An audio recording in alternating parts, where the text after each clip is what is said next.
In this tutorial, you will learn about abstract classes and interfaces. You will learn how to create abstract methods and classes and why we use them. You will learn about a different type of construct called an interface.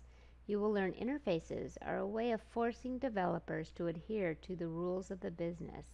And you will learn the difference between abstract classes and interfaces. Remember the tutorial about inheritance? A class can extend another class and inherits all of the superclass's public members. Let's look at this example. Suppose we write a class to represent an animal. In this super simple example, animals have a breed and a weight and can speak and eat. Let's suppose we want to extend this class and create two new classes, dog and cat. Dogs and cats both have a breed and weight, and they basically eat the same way, but the way they speak is totally different. Dogs say bow wow and cats meow. There really isn't a generic implementation for speak that could apply to all animals, so in this case we will not provide any default implementation for speak, but rather just mark the method as abstract. In fact, it probably wouldn't even make sense to make an animal object since there are more specific types of animals, so we will be fine marking the class as abstract as well. We will rewrite the animal class to include the abstract method speak. An abstract method is a method that is declared without implementation. There are no braces, and the method signature is followed by a semicolon. Since our animal class now has an abstract method, we will also need to find the class as abstract. Like we said before, it wouldn't make sense to create animal objects, and because the class is now abstract, it is not even allowed. For example, if you attempted to create an animal object like this, then what would happen when you asked the object A1 to run the speak method? Nothing. There isn't any implementation for that method. In fact, you would get a compile error when you tried to create the object. Abstract classes cannot be instantiated, but they can be subclass. I can create a dog and cat class, both of which extend the animal class. I will provide unique implementation within each of the classes for the method speak, and use the eat method inherited from animal. Here is the implementation for dog's speak method, and here is cat's implementation. Both classes extend animal. When an abstract class is subclassed, the subclass usually provides implementation for all of the abstract methods in its parent class.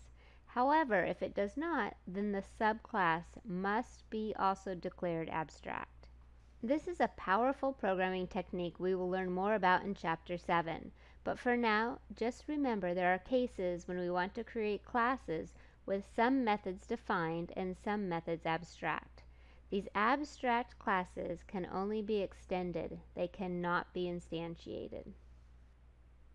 Sometimes big software projects require classes to adhere to a template or contract the developers have put into place so that each piece of the big project can work together. We can do this using a special type of construct called an interface. Let's look at an example. Imagine the future where all the automobiles are controlled by robots. Car companies write software for their cars to stop, start, accelerate, turn left, and so forth. Guidance systems make computer systems to use GPS and traffic condition data to wirelessly control the cars. The guidance system software uses a set of methods to control the cars, whether the car is a BMW, a Prius, or a garbage truck. This set of methods is listed in an interface, which is given to each car company to implement. This interface is like a contract between the two companies. If you want your car to be controlled by the guidance system, then you must adhere to this contract and provide implementation for the listed methods specific to your car. BMWs and Priuses mechanically stop differently, so the implementation of the stop method will contain different code. The guidance system does not need to know how the different cars stop. It's only concerned with making sure the cars have a stop method. This interface will contain all the methods the guidance system will use: turn, change lanes, stop, etc. In the interface, each of the methods will be abstract, meaning only the method signature followed by a semicolon will be listed, and the car companies will implement this interface and provide the car-specific implementation. Remember, the interface acts as a contract between the guidance system and the car company. To have a car on the road, the car company must supply the implementation for the methods listed in the interface. This class implements the interface. To declare a class that implements an interface, you include an implements clause in the class declaration. Classes can implement more than one interface by following the implements keyword with a comma-separated list of the interfaces implemented by the class.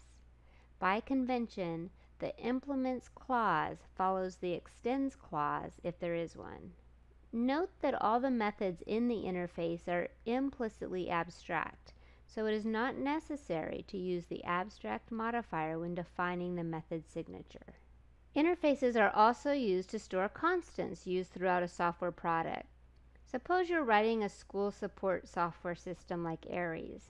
An interface with school information could be created for all software modules to implement. By implementing this interface, classes would not need to worry when information changed, such as the principal's name or the class offerings. This class implements the school information interface and uses the constants in its contact info method.